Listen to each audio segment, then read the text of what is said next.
At the far side of the moon, Apollo 13 reached a place no rescue mission could reach, no radio signal could cross, and no human being had ever faced an emergency before. The spacecraft was already crippled. Oxygen was escaping from a damaged tank.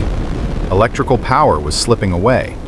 Yet, instead of turning back, the crew was still moving deeper into space. The explosion had happened before lunar arrival, and the safest path home now required going around the moon first. Every kilometer carried them farther from Earth before it could bring them back. 3 days earlier, Apollo 13 launched from Florida with Jim Lovell, Jack Swigert, and Fred Hayes aboard. The mission was supposed to become humanity's third lunar landing. By the time the spacecraft settled into its path toward the moon, most of the dangerous work seemed complete. Then, roughly 56 hours after launch, everything changed. An oxygen tank inside the service module exploded. The blast did not destroy the spacecraft outright. Instead, it damaged systems the crew depended on to stay alive. Oxygen began venting into space. Fuel cells lost the oxygen needed to generate electrical power. The command module, designed to carry the astronauts home, was suddenly losing the resources required to keep it functioning. The moon landing ended instantly. Apollo 13 now had a different mission: stay alive long enough to return to Earth. Attached to the command module was the lunar module, Aquarius. It had been built to support 2 astronauts on the lunar surface. Now it became a lifeboat for 3 men in deep space. To preserve the remaining batteries needed for re-entry days later, the crew powered down much of the command module and moved into Aquarius. The explosion had removed options, but physics removed another. Apollo 13 could not simply stop and turn around.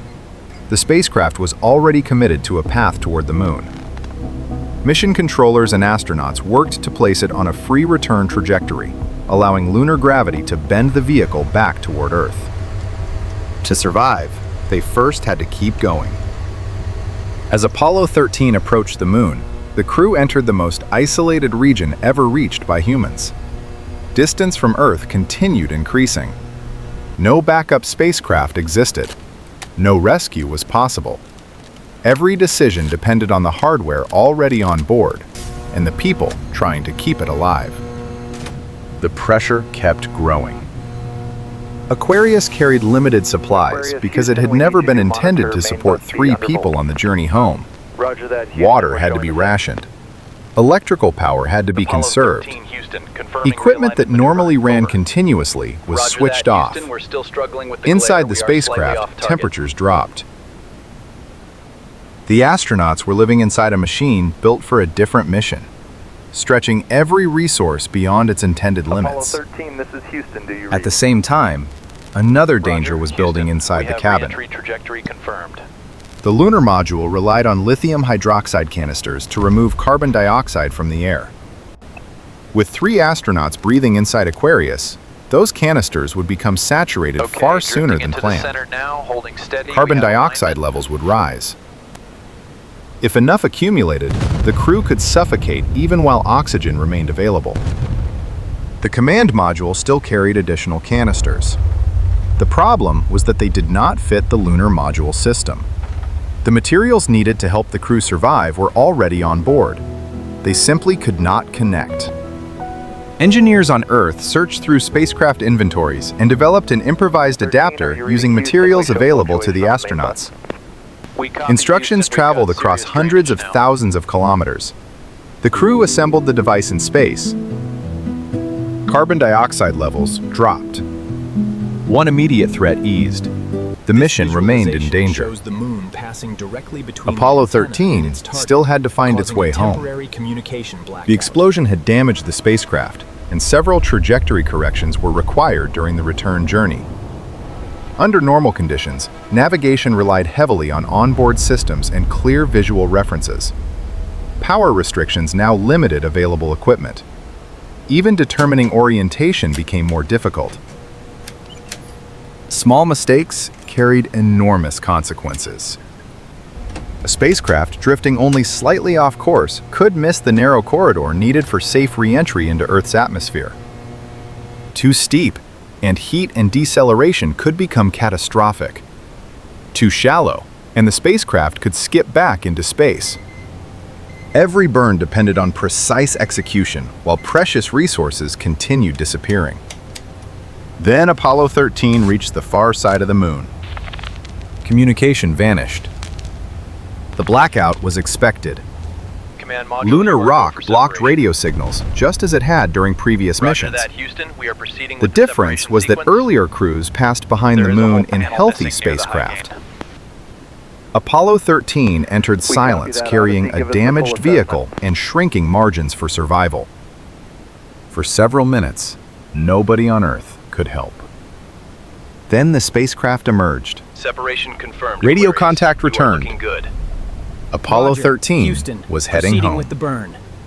But heading home was not the same as being safe.